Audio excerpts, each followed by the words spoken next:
बता तो देता। हेलो फ्रेंड्स, कैसा सब लोग। तो फ्रेंड्स, आज की वीडियो के अंदर बात करेंगे आपके एनसीईआरटी के बड़े महत्वपूर्ण टॉपिक की, जिस टॉपिक का नाम है आपका पक्षी यानी बर्ड्स के बारे में। आपके एनसीईआरटी के अंदर ईवीएस के अंदर ये वाला टॉपिक दिया हुआ है, जिसके अंदर आपके कई सारे बर्ड्स यानी पक्षियों के बारे में पूछा जाता है। जैसे आपके उल्लू पूछा जाता है, मैना पूछा जाता है, आपके कलचीड़ी वगैरह, आपके कौवा वगैरह के बारे में पूछा जाता है। तो आज की वीडियो को देखने के बाद दोबारा पक्षियों के बारे में मत पढ़ना, क्योंकि आज जितने भी पक्षी है सबको खत्म कर दिया जाएगा। मतलब रियलिटी में खत्म नहीं कर दिया जाएगा, वीडियो के माध्यम से खत्म कर देंगे, ठीक है। तो चलिए एक एक करके जितने भी महत्वपूर्ण पक्षी है आज उनको वीडियो के माध्यम से कवर करा देंगे, ठीक है। नोट खत्म करा देंगे, उनको कवर करा देंगे।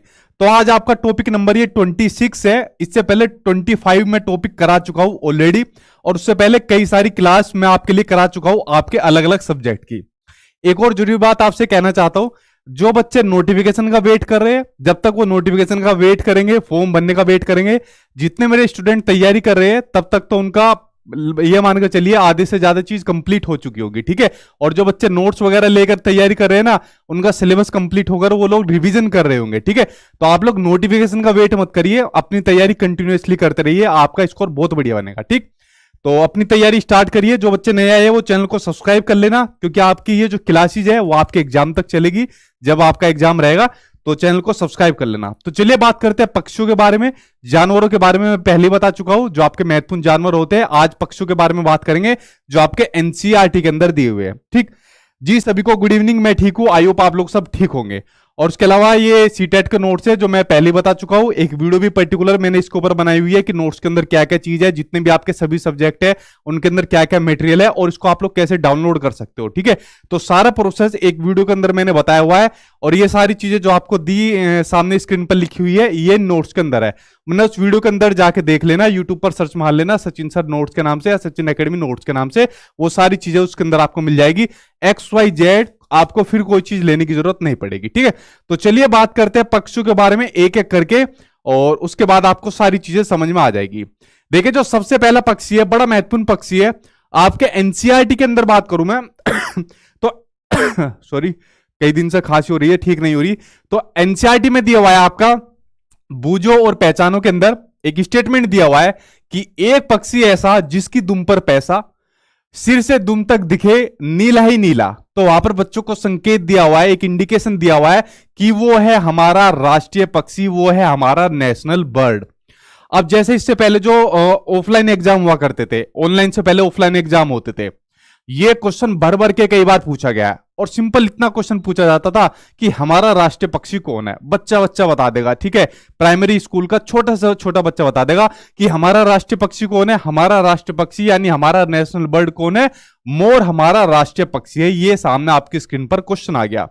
बट इस बार क्या है, इतना इंप्रूवाइजेशन किया सीबीएसई बोर्ड ने, उन्होंने ये नहीं पूछा कि हमारा राष्ट्रीय पक्षी कौन है, उन्होंने सिंपल यहां पर आपको स्टेटमेंट दे दी कि एक ऐसा पक्षी जिसकी दुम पर पैसा, सिर से दुम तक दिखे नीला ही नीला।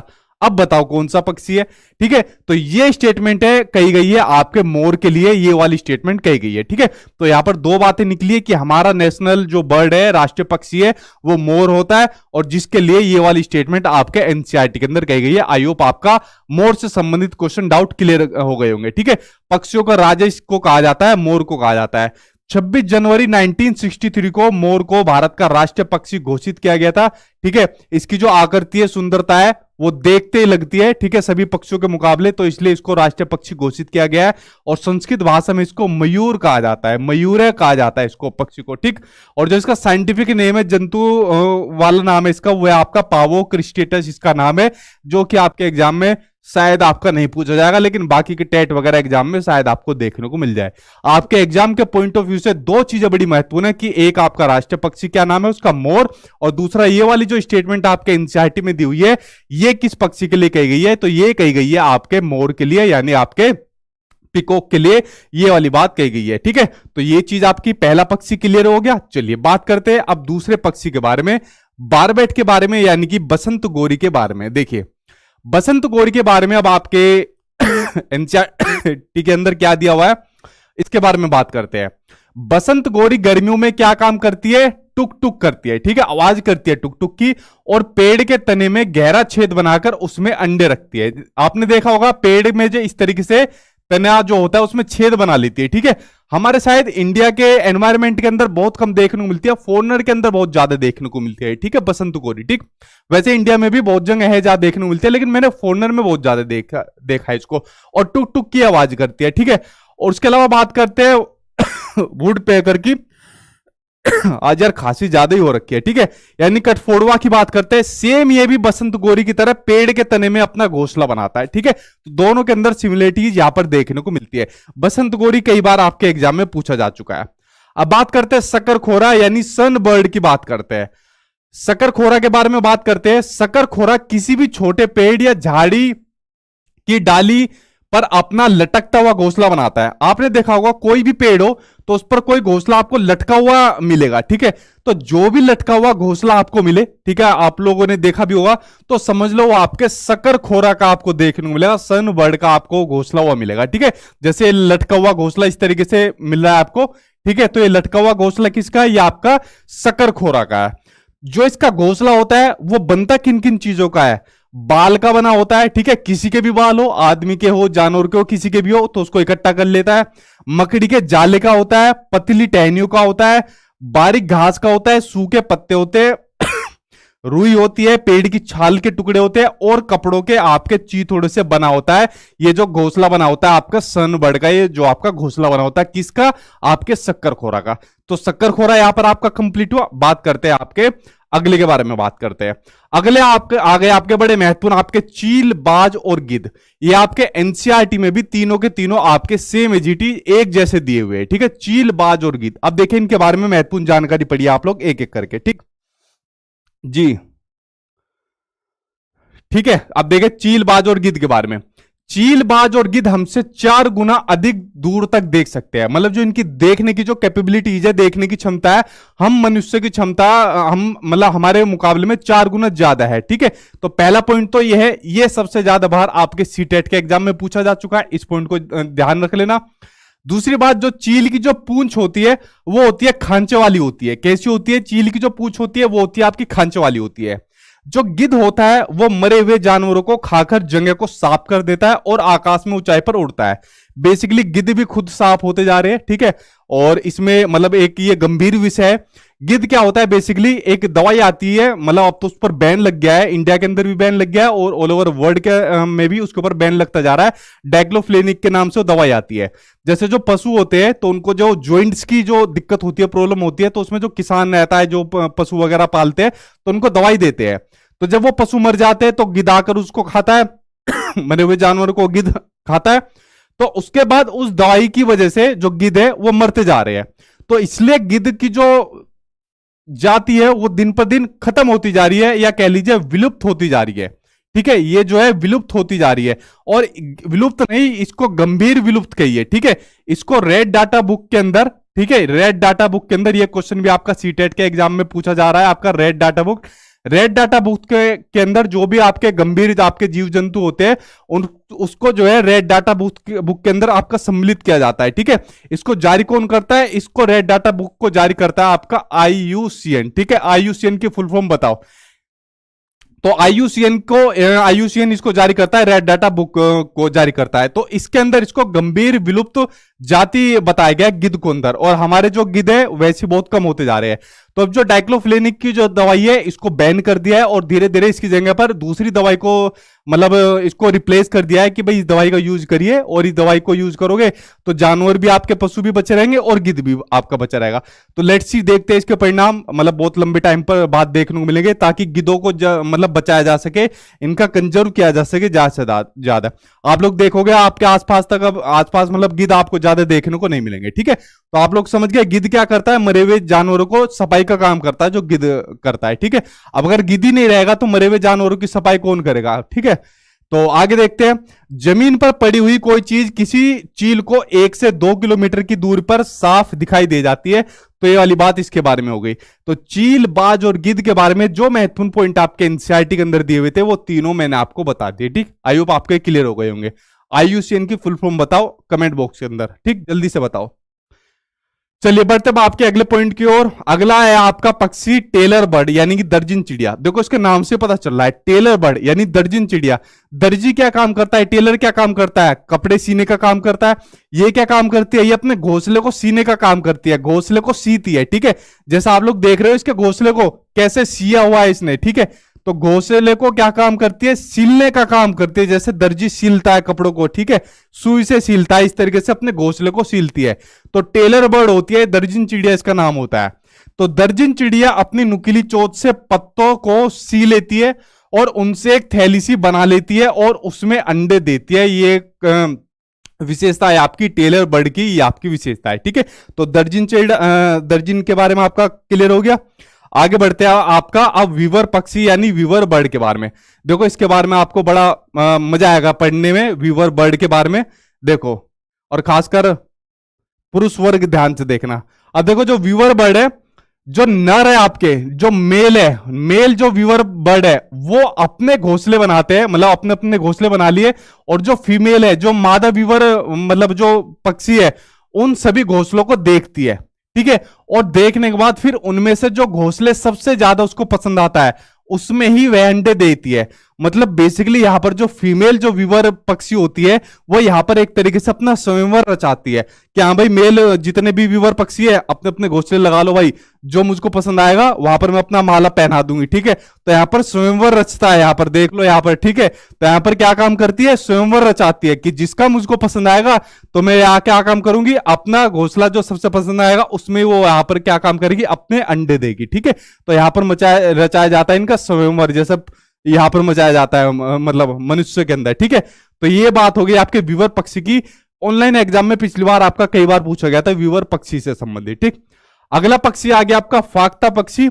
फाख्ता के बारे में सिर्फ इतना ही आपको जानना है, एनसीईआरटी में इतना ही दिया हुआ है और आज तक सीटेट में भी इतना ही आया है कि जो फाख्ता पक्षी होता है वो आपका कैक्टस, कांटों के बीच और जो आपकी मेहंदी की जो मेड़ होती है उसमें अपना घोंसला बनाता है। सिर्फ इतनी बात जान लेना, इसके बाद आपको सिंपल सा और कुछ जानने की जरूरत नहीं है। ठीक है, इतना ही आपके एग्जाम में आता है और इतना ही एनसीईआरटी के अंदर दिया हुआ है।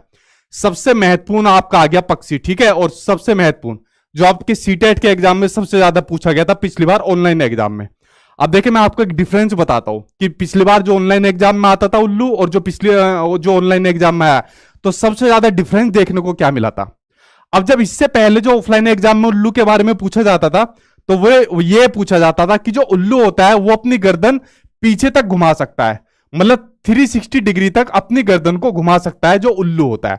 ये पूछा जाता था जब पेपर ऑफलाइन होता था कि उल्लू अपनी गर्दन को पूरा 360 डिग्री घुमा सकता है। बट जो पिछली बार ऑनलाइन एग्जाम हुआ, मेरे ख्याल से हर शिफ्ट को एक शिफ्ट छोड़कर दूसरी शिफ्ट में हर शिफ्ट के अंदर यह पूछा गया कि जो इसकी आंखें होती है वो मानव की तरह यानी हमारी तरह सामने की तरह होती है। कैसी होती है, सामने की तरह होती है। देखो इसकी जो आंखें है कैसी है, हमारी तरह सामने की तरह होती है। ठीक है, देख रहे हो लोग। ठीक है, अब मानव की तरह सामने हो रही है तो सामने की तरह देख सकती है।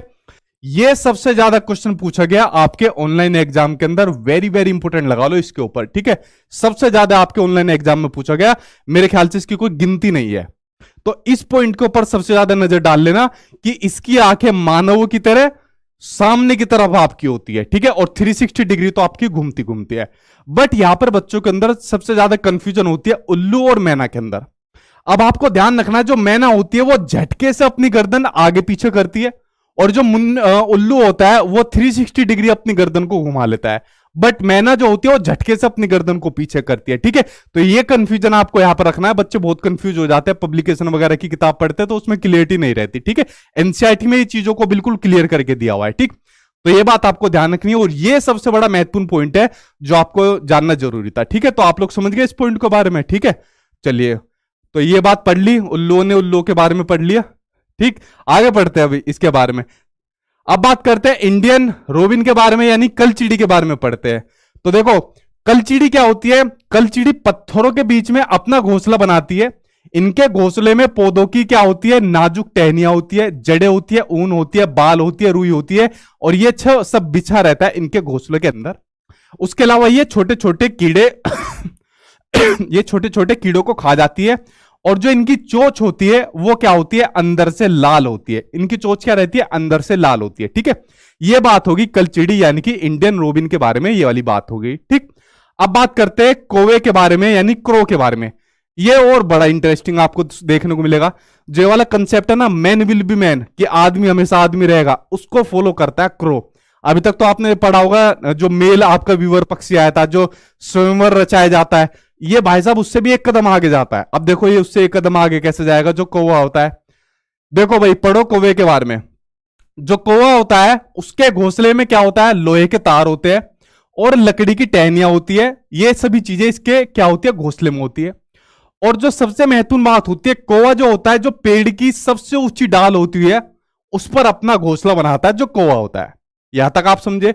अब इसमें एक महत्वपूर्ण चीज आती है, जो कोयल होती है। कोयल क्या होती है, अपना सबसे मीठा जो गाना होती है उसको गुनगुनाती है, गाती है, जो भी ये करती है। ठीक है, ये कोयल के बारे में जो जानकारी होती है। बट आपके एनसीईआरटी में जो महत्वपूर्ण बात यह है कि ये अपना घोंसला नहीं बनाती। अब अपना घोंसला नहीं बनाती तो कहां बनाती है, वह कोए के घोंसले में क्या काम करती है, अपने अंडे देती है। ठीक है, वह कोए के घोंसले में अपने अंडे देती है। और कोए अपने अंडों को तो सेता ही है, साथ में कोयल के अंडों को भी सेता है। कोआ कहता है कि भाई कोयल कोयल तू अपने अंडे मत से, ठीक है, मैं तेरे अंडों की देखभाल करूंगा, इनको सेऊंगा, ठीक है, मैं इनका सब कुछ करूंगा, तू टेंशन मत ले।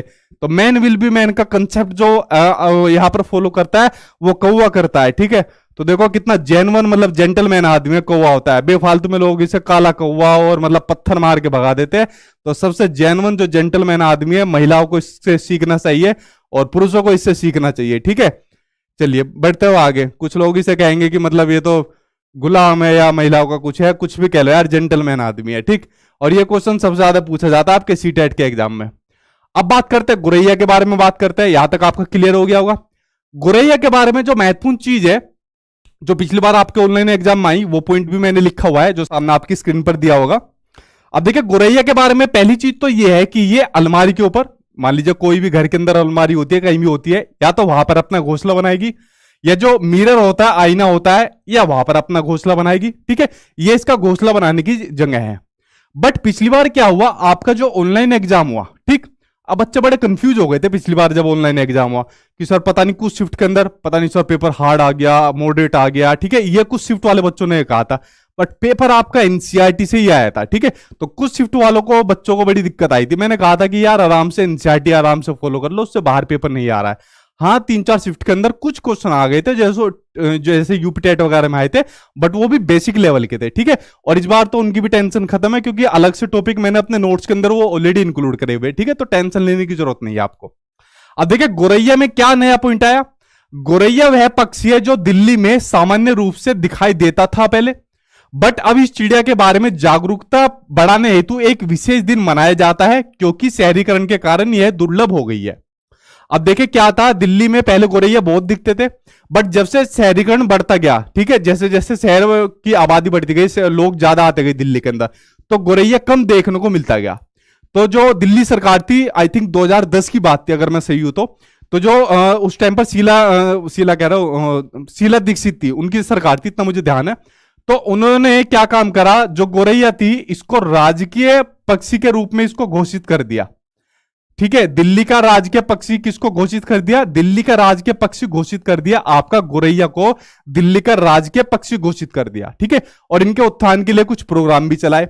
और 20 मार्च को आपका विश्व गोरैया दिवस भी मनाया जाता है। कब मनाया जाता है, 20 मार्च को आपका विश्व गोरैया दिवस भी मनाया जाता है। यह भी बात ध्यान रखिए आप। ठीक, विश्व गोरैया दिवस कब मनाया जाता है, आपका 20 मार्च को मनाया जाता है। ठीक, तो गोरैया के बारे में आप लोग समझ गए, एक तो इसके घोंसले के बारे में समझ गए, कहां का अपना घोंसला बनाती है, और जो ये आपका किसका राजकीय पक्षी है, आपका दिल्ली का राजकीय पक्षी है, और दिल्ली में सामान्य रूप से पहले दिखाई देता था। और इसकी जागरूकता के लिए मतलब ये अभियान चला है, ये इसके लिए जागरूकता के लिए ये प्लानिंग चलाई गई थी। ठीक है, दिल्ली सरकार द्वारा जो ये शीला दीक्षित जी ने चलाई थी। ठीक है, जो मतलब नहीं है हमारे बीच में।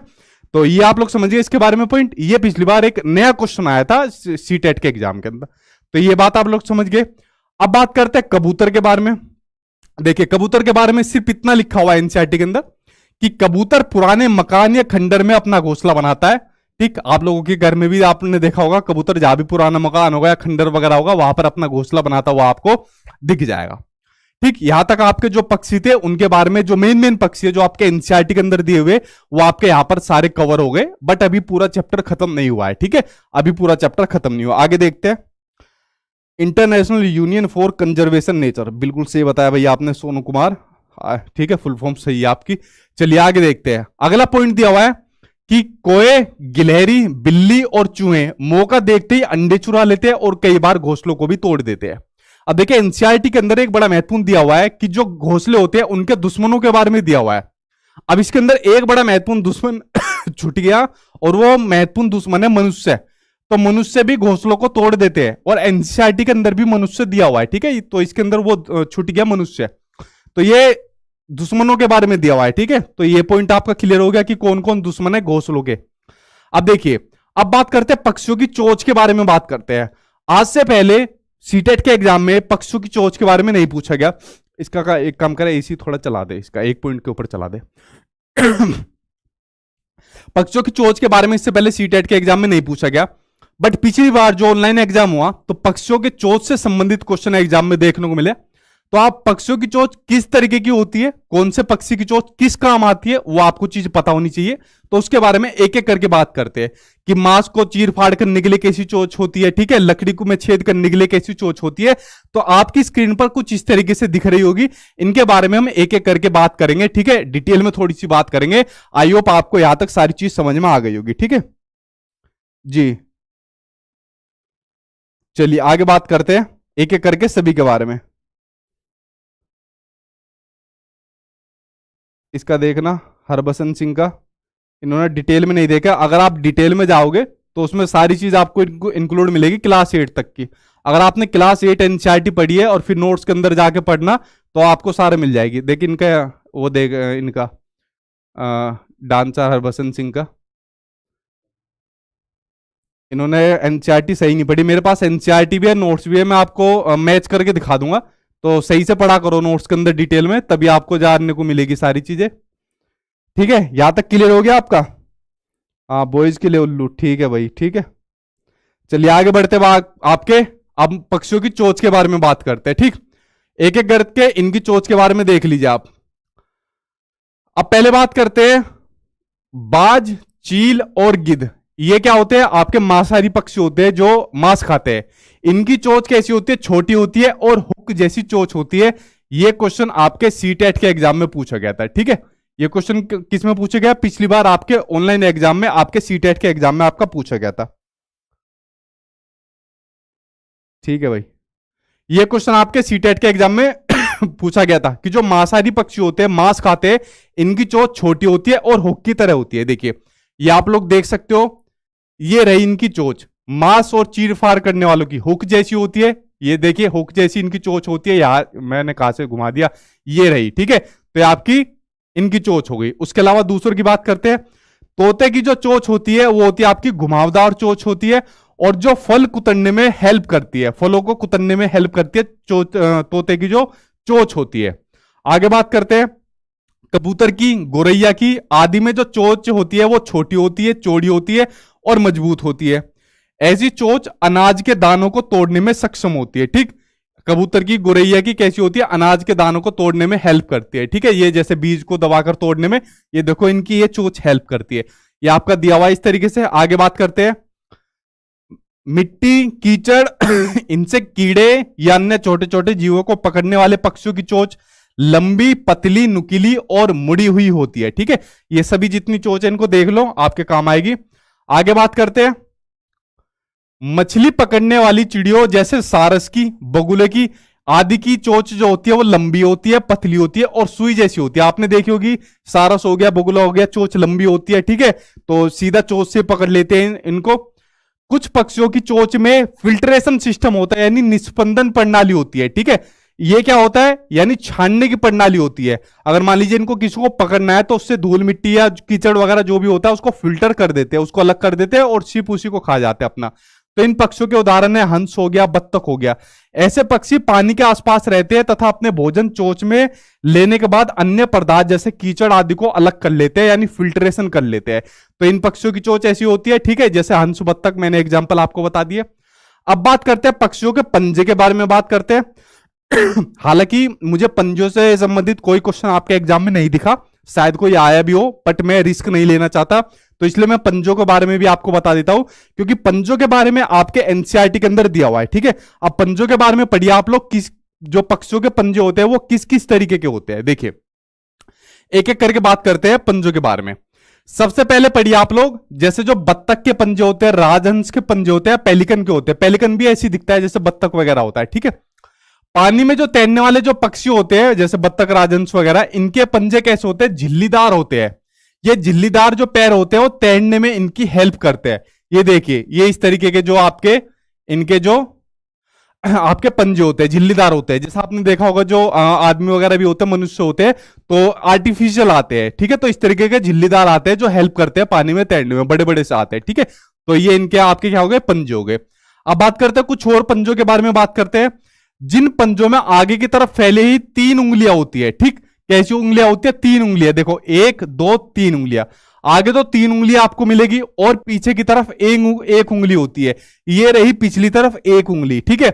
तो ऐसे पंजे टहनियों पर बैठने में हेल्प करते हैं। ये 3 उंगलियां आगे की तरफ ग्रिप बना लेगी पकड़ने में, ठीक है, और पीछे की उंगलियां 1 रहेगी, ठीक। तो ऐसे रहेंगे आपके, जैसे गुरैया के रहेंगे। गुरैया के अलावा और किसके लिए रहेंगे? आगे की ओर जो फैला पंजा रहता है वो रहेगा आपका नरम सतह पर चलने में आपकी मदद करता है, जैसे आपका हीरोन का, ठीक। तो ये पंजा हो गया आपका। आगे बात करते हैं, अब बात करते हैं जिन पक्षियों की टांगे और पैरों की उंगलियां लंबी होती है। देख लो आप लोग देख रहे हो कितनी लंबी है, जैसे आपकी क्रेन की, सारस की और बगुला की, इनकी देखो कितनी लंबी लंबी आपकी टांगे है, ठीक है। तो वे पक्षी पानी के किनारे वाली सतह पर आसानी से चल फिर लेते हैं और पानी में जाकर मछलियों का शिकार आसानी से कर पाते हैं। तो यहां तक भी आपका क्लियर हो गया। आगे देखते हैं, आगे बात आ गई, ये देखो इन पंजों के बारे में, कि ऐसा मजबूत पंजा जो थोड़ा मुड़ा हुआ हो और तेज नाखूनों वाला हो, ठीक है। ये देखो थोड़े से मुड़े हुए हैं और तेज नाखून वाले हैं, ठीक, आप लोग देख रहे हो स्क्रीन के ऊपर, और शिकार को पकड़ने में मदद करता हो, जैसे चील के होते हैं, गिद्ध के होते हैं और उल्लू के पैर के होते हैं, ठीक है। तो ये पंजों के बारे में जो जानकारी थी वो मैंने आपको दे दी। तो देखो जो आपके चील कह रहा हूं, जो पक्षियों की जो चोंच होती है वो भी मैंने आपको बता दी, पिछली बार आया था, और जो इनके पंजे हैं वो भी मैंने आपको बता दिए, ठीक है। तो आज आपका ये पक्षी जो है ना, आज आपका पूरा कंप्लीट हो जाएगा। तो मेरे ख्याल से इतना डिटेल में आपको पक्षी कहीं आपको पढ़ने को या सुनने को या शायद एनसीईआरटी में आपको देखने को नहीं मिलेगा, ठीक है, जितना आज आपको यहां देखने को मिल रहा है। अब बात करते हैं कुछ और पॉइंट के बारे में जो आपके एनसीईआरटी के अंदर आपको दिए हुए, ठीक है। इनके बारे में एक एक करके बात कर लेते हैं, तो ये चैप्टर आपका फिर आपका खत्म हो जाएगा, ठीक। चलिए बात करते हैं। सर आपके नाम से बहुत से लोग नोट्स बेच रहे हैं। यार वो फेक लोग हैं और फेक नोट्स बेचते हैं। आप उनसे मतलब कुछ भी फ्री में लेते हो या 10 20 100 रुपए में कुछ भी लेते हो तो उल्टा ही आपका नुकसान है। मेरे नोट्स सिर्फ मेरी वेबसाइट पर मिलते हैं, वहीं से जाकर आप लोग लीजिए। फेक नोट्स लोगे या फेक कुछ भी चीज लोगे आपका ही नुकसान पर, ठीक है। और बाकी अगर मैं मतलब एक्शन लूंगा तो उनका फिर नुकसान हो जाएगा। 2-3 के ऊपर लिया था तो फिर उनकी फैमिली रोती फिरती है, ठीक है। तो मतलब ऐसे लोगों से दूर ही रहिए आप। नहीं, नोट्स जो मेरे सीटेट वाले वो सीटेट में हेल्प करेंगे, एचटेट वाले में मतलब इतने हेल्प नहीं करेंगे। तो सीटेट के लिए तो आप बेफिक्र रहिए, उनके बाहर मतलब कुछ नहीं आएगा।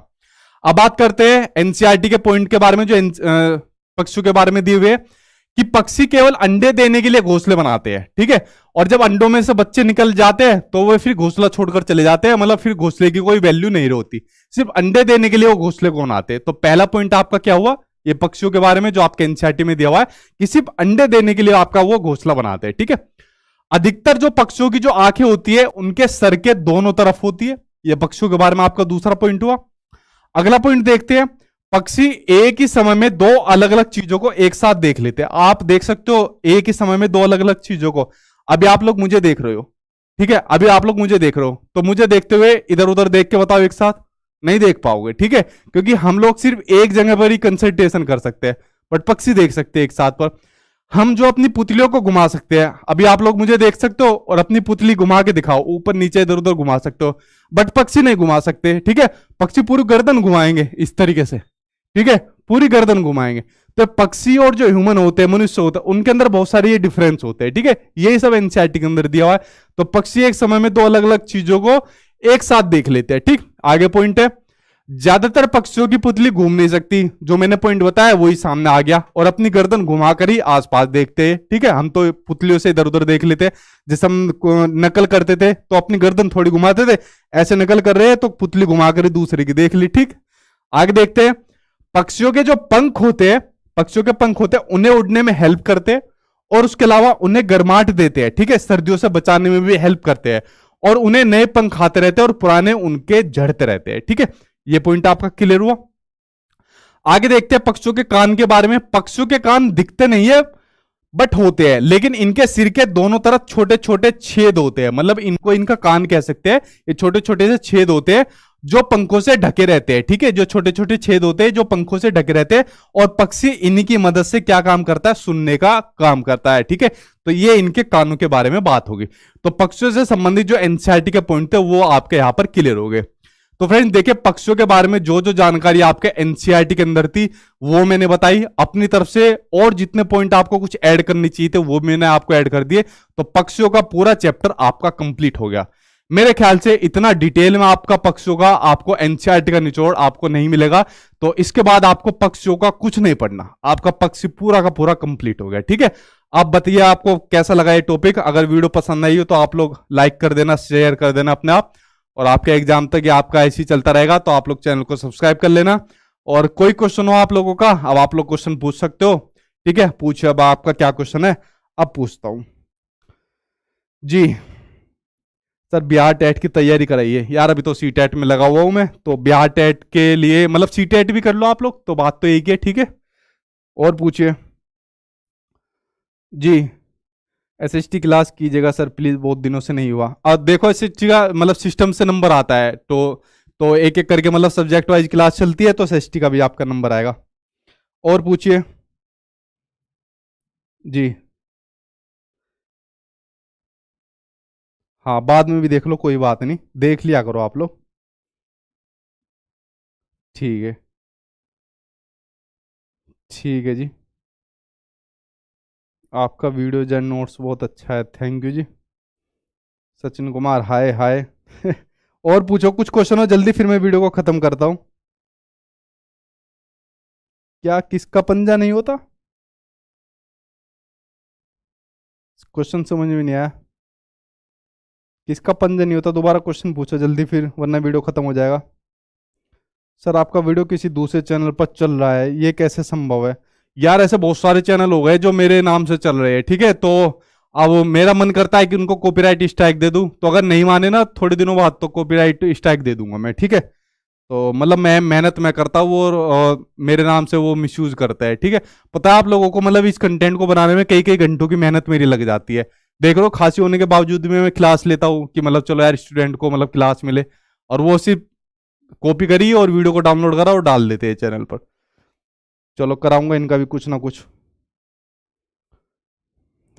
हाँ डालने दो इन्हें फेक वीडियो, इनका कराऊंगा कुछ ना कुछ। आपका नोट्स लेके परचेज करके हार्ड कॉपी निकाल सकता हो, हाँ निकाल सकते हो भाई आप। और पूछो। सर मैंने 2021 में फर्स्ट पेपर में 105 नंबर लाया है, बट नंबर इंक्रीज करने के लिए फिर से फॉर्म अप्लाई कर सकते हैं, लेकिन अगर पेपर में क्वालिफाई नहीं हुए तो पहले वाला वैलिड रहेगा ना। हाँ पहले वाला वैलिड रहेगा, मुझे समझ में नहीं आ रहा, अगर आपके 105 नंबर है तो दोबारा क्यों दे रहे हो। आगे की एग्जाम की तैयारी करो आप लोग, ठीक है। अब दोबारा मत दो, अगर 105 नंबर है तो दोबारा मत दो, आगे के एग्जाम की तैयारी करो, ठीक है। और अगर मान लो आपका दोबारा दे रहे हो आप लोग, तो अगर मान लीजिए भगवान अगर फेल तो हो गए नहीं आप लोग, ठीक है, अगर 105 आए तो आपका पहले वाला वैलिड रहेगा, ठीक है। लेकिन मैं आपको ये सलाह दूंगा आप आगे के एग्जाम की तैयारी करो जी। और पूछो। क्लास को सभी लोग लाइक करिए प्लीज, हाँ यार कल कर दिया करो, मैं बोलता नहीं हूँ कभी लाइक और शेयर वेयर करा करो, तो ये काम आप लोग खुद कर दिया करो क्लास को लाइक और शेयर करने का, ठीक है। चलो हाँ नोट्स आप ले सकते हो साइट से, ठीक। चलो अब क्लास को यही खत्म करता हूं मैं, आई होप आपको क्लास पसंद आई होगी, थैंक यू।